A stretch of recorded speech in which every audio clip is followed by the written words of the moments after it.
मार्कंडेय जी कहते हैं, ब्राह्मण तदंतर राजाओं में श्रेष्ठ सुरथ और वह समाधि नामक वैश्य दोनों साथ साथ मेधा मुनि की सेवा में उपस्थित हुए और उनके साथ यथायोग्य न्यायानुकूल विनयपूर्ण बर्ताव करके बैठे। तत्पश्चात वैश्य और राजा ने कुछ वार्तालाप आरंभ किया। राजा ने कहा, भगवन, मैं आपसे एक बात पूछना चाहता हूँ, उसे बताइए। मेरा चित्त अपने अधीन न होने के कारण वह बात मेरे मन को बहुत दुख देती है। जो राज्य मेरे हाथ से चला गया है उसमें और उसके संपूर्ण अंगों में मेरी ममता बनी हुई है। मुनिश्रेष्ठ, यह जानते हुए भी कि वह मेरा नहीं है, अज्ञानी की भांति मुझे उसके लिए दुख होता है। यह क्या है? इधर यह वैश्य भी घर से अपमानित होकर आया है।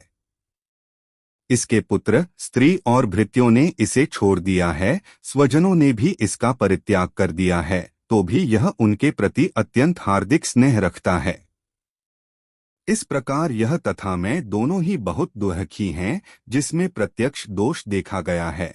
उस विषय के लिए भी हमारे मन में ममता जनित आकर्षण पैदा हो रहा है।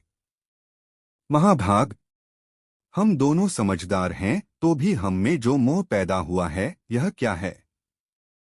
विवेक शून्य पुरुष की भांति मुझ में और इसमें भी यह मूढ़ता प्रत्यक्ष दिखाई देती है। ऋषि बोले, महाभाग, विषयमार्ग का ज्ञान सब जीवों को है, इसी प्रकार विषय भी सबके लिए अलग अलग हैं। कुछ प्राणी दिन में नहीं देखते और दूसरे रात में ही नहीं देखते, तथा कुछ जीव ऐसे हैं जो दिन और रात्रि में भी बराबर ही देखते हैं। यह ठीक है कि मनुष्य समझदार होते हैं, किंतु केवल वे ही ऐसे नहीं होते। पशु, पक्षी और मृग आदि सभी प्राणी समझदार होते हैं। मनुष्यों की समझ भी वैसी ही होती है जैसी उन मृग और पक्षियों की होती है, तथा जैसी मनुष्यों की होती है वैसी ही उन मृग पक्षी आदि की होती है। यह तथा अन्य बातें भी प्रायः दोनों में समान ही हैं। समझ होने पर भी इन पक्षियों को तो देखो, ये स्वयं भूख से पीड़ित होते हुए भी मोहवश बच्चों की चोंच में कितने चाव से अन्न के दाने डाल रहे हैं।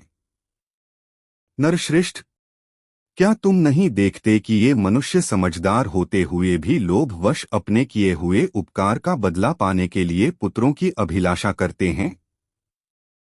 यद्यपि उन सब में समझ की कमी नहीं है, तथापि वे संसार की स्थिति, जन्म मरण की परंपरा बनाए रखने वाले भगवती महामाया के प्रभाव द्वारा ममतामय भंवर से युक्त मोह के गर्त में गिराए गए हैं।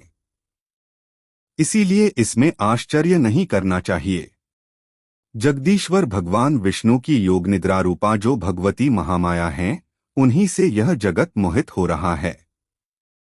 वे भगवती महामाया देवी ज्ञानियों के भी चित्त को बलपूर्वक खींचकर मोह में डाल देती है। वे ही इस संपूर्ण चराचर जगत की सृष्टि करती हैं, तथा वे ही प्रसन्न होने पर मनुष्यों को मुक्ति के लिए वरदान देती हैं। वे ही पराविद्या, संसार बंधन और मोक्ष की हेतुभूता सनातनी देवी तथा संपूर्ण ईश्वरों की भी अधीश्वरी हैं।